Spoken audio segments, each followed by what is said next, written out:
2021 was the worst year of my life by far. It seemed like everyone and everything was against me. I was spending my days either hating life at school or laying on my bed, hoping to find a video that would make me smile a bit, trying to escape my miserable reality. At school, I was being yelled at by my ignorant, egotistical teachers, unable to understand the pain of an adolescent. The only help they would give me is that school psychologist who was as useful as trigonometry. You can probably relate to a thing or two what I've said, right? That means me and you understand each other and the pain we're going through very well. And as you can see in my title, I overcame that pain in less than 2 weeks. This video is divided into 3 parts: the depression test, the morning routine that got me happier than ever, and what I subtracted from my life to get there. Part 1, the depression test. So what I will make you do right now is the UK Department of Health's depression test. In Minecraft Bed Wars, I was 152 stars, which was a score I spent hundreds of hours to get. It's not a secret that if the star system didn't exist, I wouldn't even have spent a tenth of the time I did on that game. So just by adding a score system, a level, it made me play the game 10 times more. The depression test will give you a score at the end, 60 being super depressed and 0 being the happiest person in the world. So by taking the test, you will have a score to grind for. The link is in the description. Now the other me will walk you through the test. So you can follow with me if you want. I'm going to do it very quickly. So let's say I feel overwhelmingly sad at the time. Definitely agree. When I think of the future, I feel hopeless. Definitely agree. I feel like Uncle Fair, agree. I get a lot of satisfaction from doing things, disagree. I feel guilty about something most of the time, definitely agree. There you go. I feel like I'm being punished, agree. I feel disappointed, even disgusted with myself, agree. The bad things in my life aren't my fault, disagree. I am often on the brink of tears of cry, agree.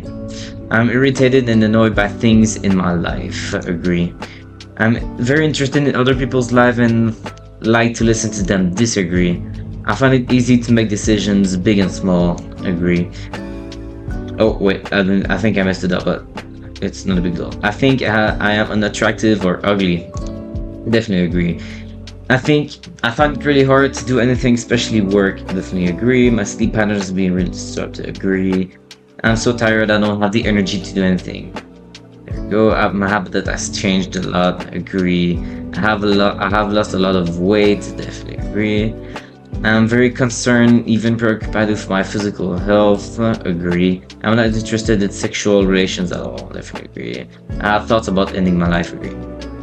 Okay, so it gives you a score. Basically, I have pretty much the highest you can get. You're gonna screenshot that, keep that on your computer at a place where you're not gonna lose it, and then in 2 weeks you're gonna come back and do that test again. Part 2, the morning routine that made me happier than ever. Now that you have a score to grind for, let me teach you how to increase it. Before showing you the morning routine, I have to break the idea you have about them. The internet has made you think that a morning routine should be incredibly hard with intense training, ice bath, and waking up at a ridiculous time. A morning routine is simply a series of habits you do after waking up, and it's up to you to decide however long you want it to take. Here's the morning routine that made me happier than ever. I really suggest you to write it out on your sheet of paper or on your notes app, but don't worry, it's very simple and it doesn't take much of your time. The first thing and the hardest part of the routine is you are not going to watch screens for 15 minutes after waking up. That is going to break your reflex of immediately picking up your phone after waking up to go on social media. And if you forget about it and watch your phone for a minute, it's no big deal, just close it. Don't let it ruin your morning. The habits you are going to do are meditation, gratitude, and being outside. I will walk you through all of them. For meditation, you are going to lay down on your bed, head on the pillow, and arms next to the body. Meditation is a loop of 4 steps. The first one is concentrating on your breath. The second one is losing focus, which happens naturally. The second one is realizing you lost focus. And the fourth one is to come back to the breath. So that is 1 rep for your brain. It's like a bicep curl for your arm, but it trains your mind. Most people when meditating think that they shouldn't lose focus and that they're shit at it. And then they say it didn't work for them. But as you know, it's the opposite. One thing most people also think is that this practice is for people who look like this. I kinda agree, but it's a habit for everyone to use. There is a reason why people like Michael Jordan, Arnold Schwarzenegger, and plenty other athletes use it too. For gratitude journaling, it's much simpler. Basically, this habit consists of writing a phrase of gratitude towards something, more preferably someone. I usually do 3 of them, but you can start by just 1. Going outside is also super simple. What's especially important is to get sunlight into your eyes, which has been shown to be incredibly healthy for your mental health. You obviously don't want to look directly at the sun. Just your eyes being in contact with outdoor light works. Light from a window doesn't count, it has to be outside. So how long do you do these habits? For meditation and gratitude, 30 seconds. I know that half a minute seems crazy small, but to do the usual 10 minutes like I do, you can't be a beginner. I've been meditating for over 2.5 years now. Every 2 days, increase the time by 15 seconds. By the end of the 2 weeks, you'll be consistently meditating and gratitude journaling for 2 minutes, which in my opinion is the healthy amount you can keep for the rest of your life. There's no need to push yourself to do it for 10 minutes and then you do it like once a month because you're not motivated for it. For going out, the perfect scenario is you being outside until the 15 minutes is over. The minimum is just you going out and taking a nice deep breath for 15 seconds. You can push yourself however you want there. Remember that when you are outside, you can do whatever you want, whether it is eating or playing a sport. So now you have your score, you know how to increase it or to decrease it. Now I will show you some stuff to avoid. But before that, if this video is helping you, I want you to check the first link in the description. It's my online program in which you will have personal help from me, and also I will be dropping a course soon about how to become the happiest version of yourself. So if you think my free videos are helping you, imagine what my paid content could do to you. This is a pre-sale, so you can get it for half the price now, but it won't be for long, so don't wait. Part 3, what I subtracted from my life to get there. I won't tell you every single thing I removed from my life to get happier because we'll be here for a while, but I'll tell you the 3 mandatory ones. The first one is going to be sad music. I get why you listen to it, I did too, but think about it. You are demanding for a depressive feeling at this point. Why not listen to other music types that are bangers and actually bring a smile to your face? When you lay down in your bed and listen to this type of music, it's you giving up to your feelings and letting it grow stronger. The second one is going to be toxic people. These humans are no good for everyone and you should go as far away as possible from them. If you have that one friend who always makes fun of you, break that relation immediately. All he wants from you anyway is a punching bag to hit. Let him hit air instead. There isn't much else to say here. You have toxic people in your environment, whether it is in real life or online, and just get rid of them. And if you can't, which I'm sure for some of you it's a sibling, a parent, or a teacher, try to find a solution to stay away, not necessarily from them, but from the negative energy they bring to you. That is why gratitude journaling is so powerful, because you can find something you are grateful for in these people, even though they are degrading your life.